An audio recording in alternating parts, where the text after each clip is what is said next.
All right. I think we are locked in now. I think everything is good. Y'all let me know. We are live on YouTube, Steel Lake, across everything. And basically, I saw Jack Neel dropped this podcast with this guy. Never heard of this guy. I And don't how know. power That's a bit loud. I don't know who this guy is. But when I seen this start talking about Epstein, Charlie, all this and that, I was like, all right, bet we gotta tune in. We gotta watch this.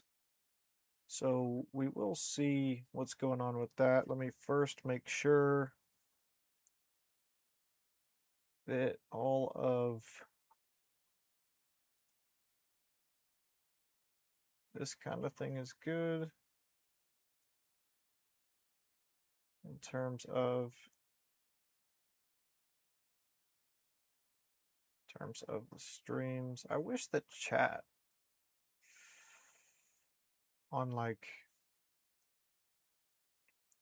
this, main YouTube Studio browser over here. I wish I could get that to be like out of the way because I'm not using that. Got it popped out. But whatever.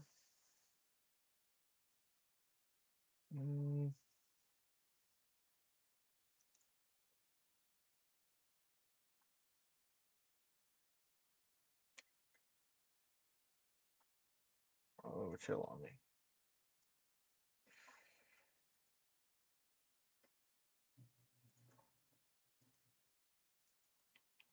All right, is there a way that I can like pop this out so that I can so I want to see this stuff without having to look at all this.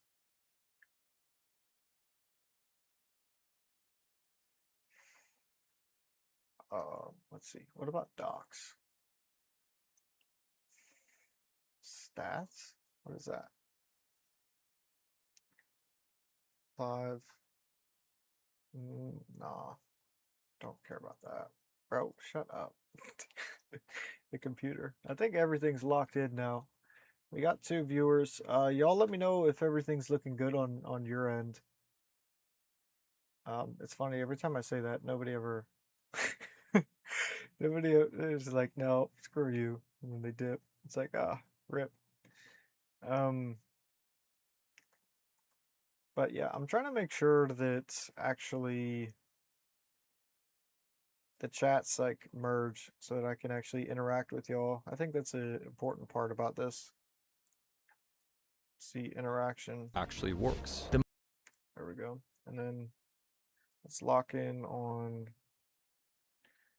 please don't. Okay, there's that. Let's see. See, trigger fake test message. There we go. Clear all. All right, everything should be good now. Let's see.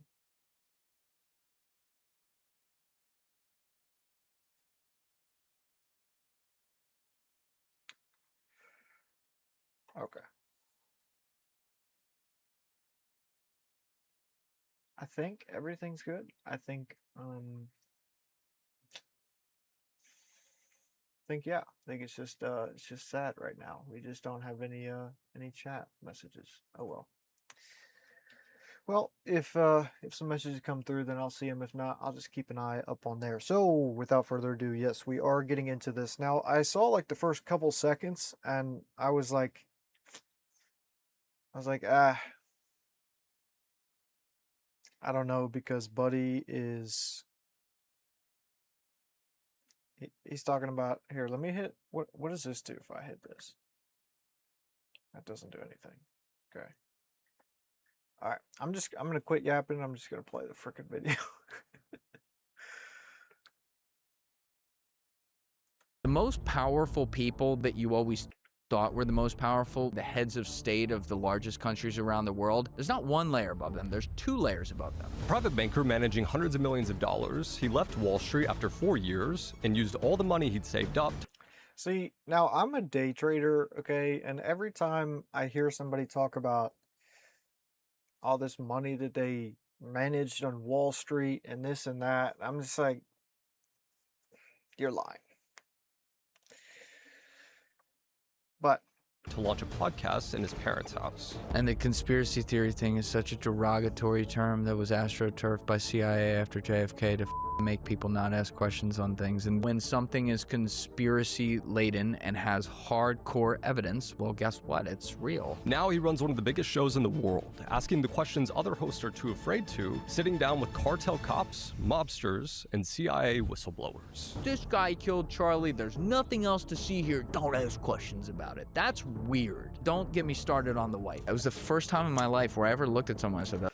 yeah, okay, so I remember when I had started kind of like back into wanting to make certain content about like, being a Christian and whatnot, I was like, oh, let me use this as, like fuel to start kind of really getting into it. And I remember seeing Erica's kind of like address right after Charlie was murdered, which I thought was kind of weird, like how quick it was. But I started to have my doubts, and I'm like, all right, like I'm thinking about this, but maybe this isn't fully real. And then I seen like every other comment was talking about how they were like looking at Erica and they were like, something's not right. So you could say this or that, but when everybody looks at it and unanimously agrees that there's something going on, like there's got to be something going on there. Anyway. That's not real. Who the is that person? This episode will break down how a banker for the ultra-wealthy became their biggest enemy, expose how powerful men become immune to consequences, and ask the questions he spent 460 episodes never answering about himself. Do you think Epstein is still alive? Julian Dorey, welcome to the Jack Neel podcast. Thank you for having me, Jack. There's a little bit of I don't want to risk the stolen valor there. I worked on a team that managed a lot of that and had all that money before I was there, but I was wearing my little Joseph A. Bank suit and trying to fit in. And I was not a fit over there, but I work with amazing people. Julian, a good place to start here. You have one of the top 100 podcasts on Spotify. You regularly feature spies, mobsters, government whistleblowers. In May of this year, you ended episode 417 of your show saying, on that note, Jeffrey Epstein didn't kill himself. He's probably still alive. And we will see you guys next week. Well, I mean, does anybody actually believe that he's dead? Like, everybody knows he's alive. I mean, is that even, like, what are we even talking about? Anyway.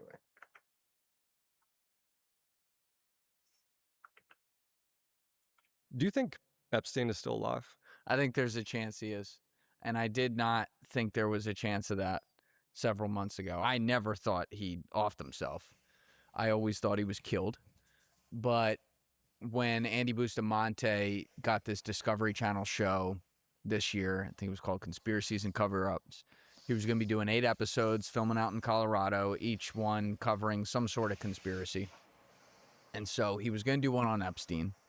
And he asked me to come investigate with him. And he said, I want it to be like your podcast, because he's been on my podcast a bunch over the years.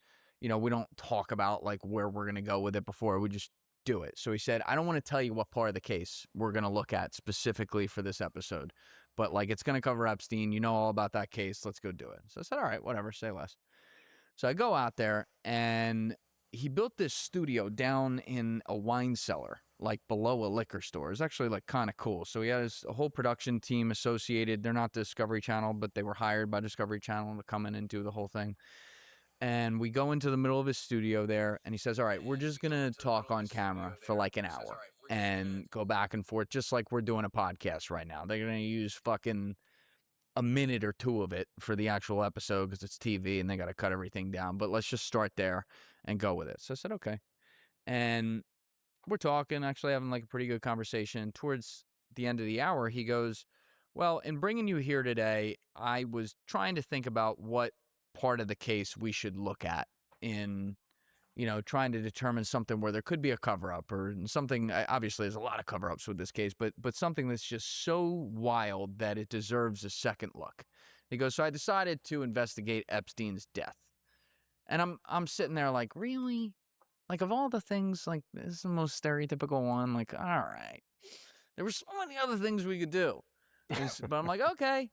And he goes, if you turn to your right, do you see a door with caution tape on it? So I turn to my right, and right over here is a big prison door. I don't know how I didn't fucking notice this when I walked in. I think maybe they had something in front of it when I sat down and then removed it at some point. I look over and I see the 2 caution tapes over like the middle little window spindle. And I'm like, that looks like the outside of Epstein's cell. And he goes, we were able to get the full schematic of Jeffrey Epstein's cell and rebuild it piece by piece down to the pill bottles on the bed. Let's go in there. It's like, oh, shit, okay. So we go in the cell. We spent a long time in there. They probably put 20 to 21 hours of filming time into a 41-minute cut. And you're in content. You know how much you got to... Right. I mean, you're slicing away a lot of what there is. So, unfortunately, a lot of what we did in the prison cell, people don't get to see. But Andy had binders full of every single government report ever written on this that was released to public. All right, there we go. Finally, I got the combined chat working. All right, now we're locked back in. I was listening to what he said. By the way, do you guys remember when they dropped the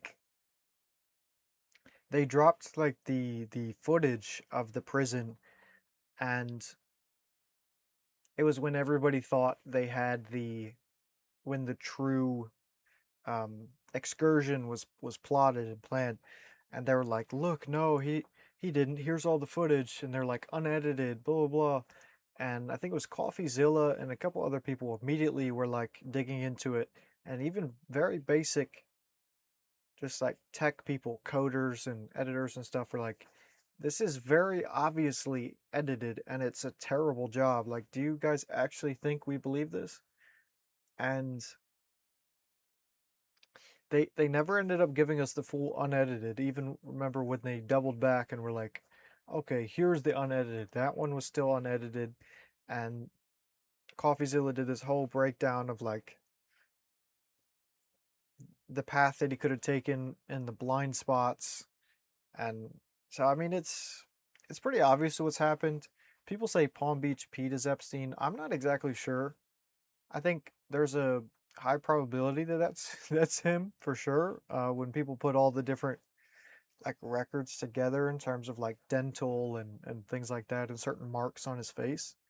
But I haven't looked into it enough. But obviously he's still alive. And Jelaine, whatever. I remember when she had her court appearances, people were using AI to look into it and see that they were saying, like, not only is that woman that turned up to the court not Ghislaine, they're saying it wasn't even the same ethnicity. So, and that was in every different AI thing that people put the photos into for whatever diagnostics, or I don't even know. Look, that's an Examination would be the word. important note to make right there. In regards to the death itself or the In full regard to case? the death Okay. itself. He also had the official Bureau of Prisons schematic and manual, or whatever it's called. I'm not sure the official name of that prison in New York, and a layout as it's drawn that existed before Epstein was ever there of what each cell is supposed to look like. And he had also brought in, unbeknownst to me at the time until I got there and he told me about this, he brought in Epstein's suicide watch cellmate the week before. It was some guy who was serving a year for tax evasion, so they put him in that jail to serve the time. And when Epstein was on suicide watch, like, he was there, they have people at the prison that are supposed to watch you, obviously guards and stuff like that. And then they also will pick some sort of, like, I guess, well-behaved prisoner to also have like a fifth eye on the situation. So that was this guy. And this guy was able to confirm when he went into the cell that this was exactly what Jeffrey Epstein's cell looked like. He was like stunned when he went in it. And so we went in there and we started with the government story of how and where he offed himself with his bed sheets, the orange bed sheets that you see in all those famous pictures. And very quickly, it was obvious that he had not.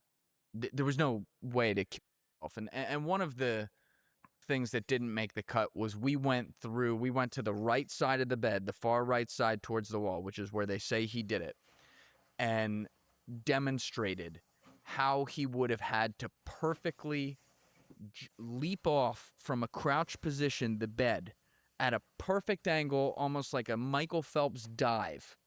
And he's about 5'11", I want to say, Jeffrey Epstein was.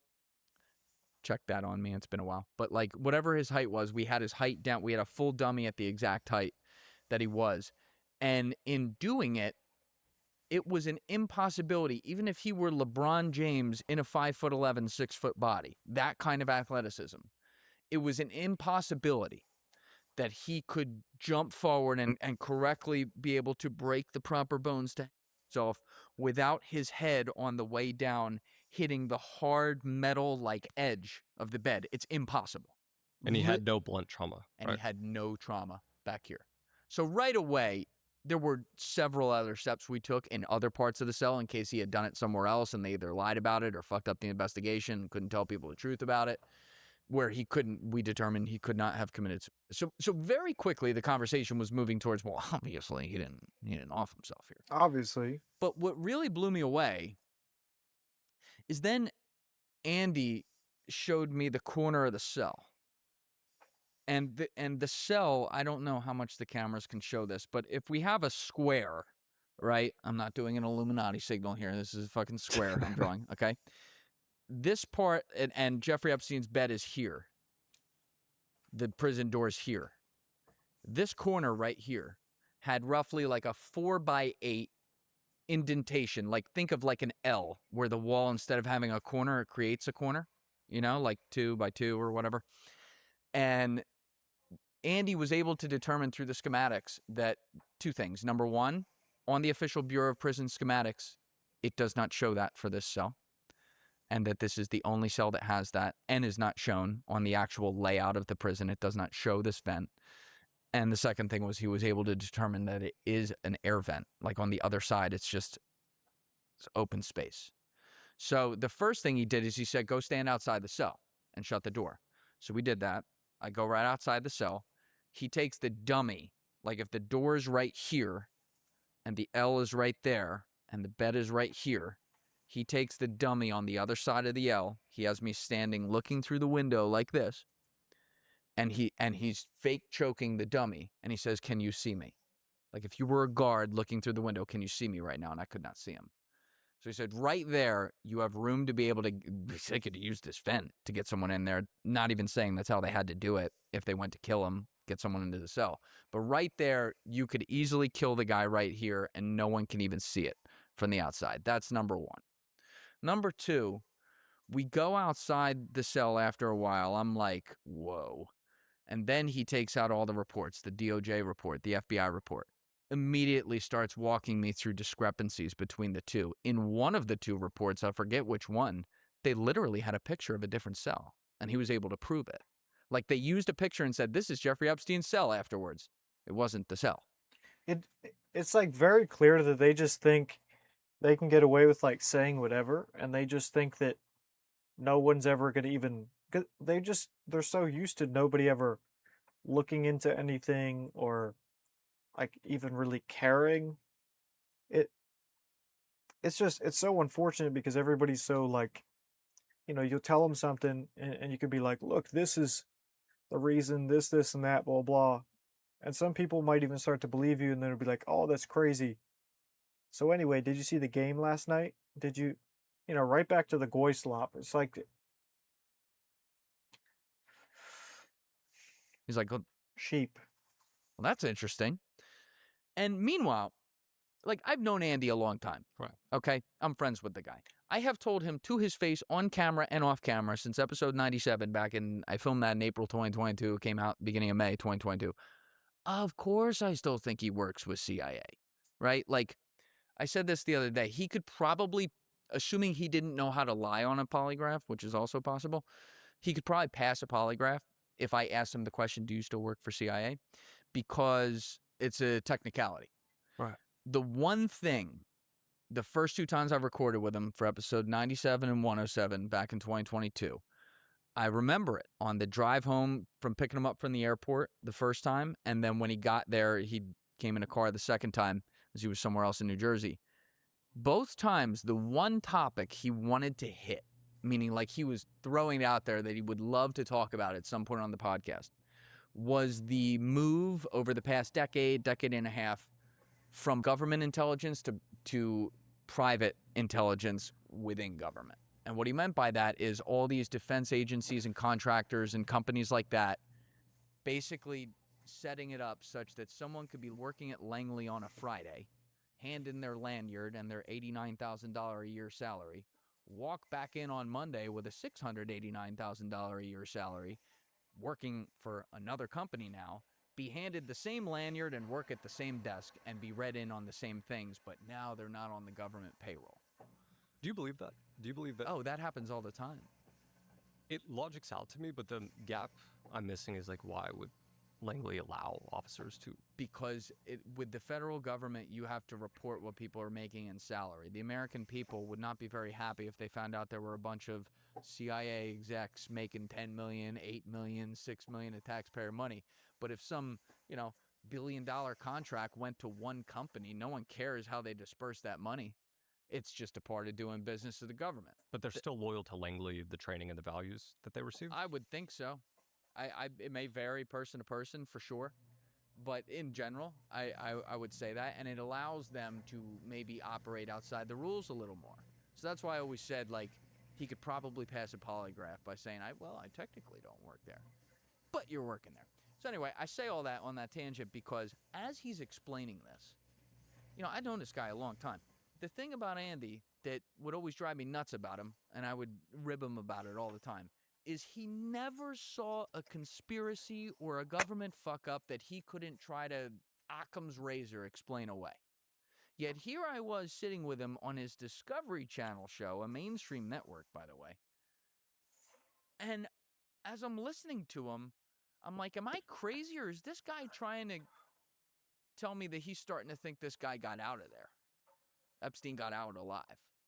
And so I said to him at some point, I said, are you telling me what I think you're telling me? He's like, what do you mean? I'm like, you, Mr. like anti-conspiracy, nothing to see here, don't worry about it, I work for the government. Are you suggesting that he may have gotten out of here alive? And I'm going to paraphrase what he said, but he didn't say yes. He just said, listen, man, I go where the evidence leads me. And that's why I brought you in here, because the evidence is looking really interesting about that scenario.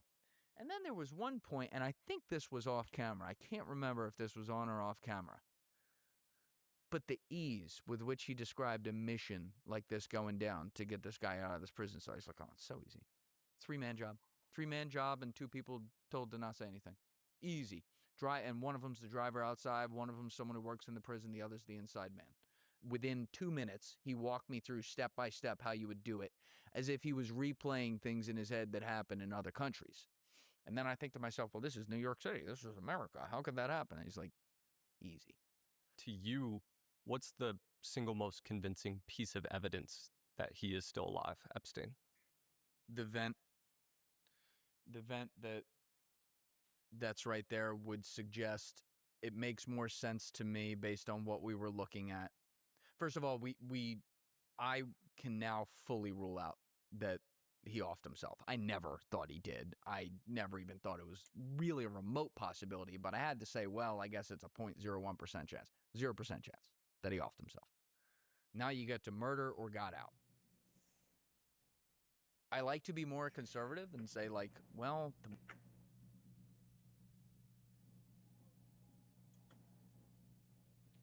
So it's like we've seen all the different things that they're capable of over the past, so many years, and especially they've gotten more bold and they come out and they say they admit to these certain things. So it's like, how could you even believe that he's offed himself? Like, if they're capable of all these things, and then, he's got all this dirt on all these people. Like, do you really think he even offed himself? Like, do you really think he was in the cell and he was that,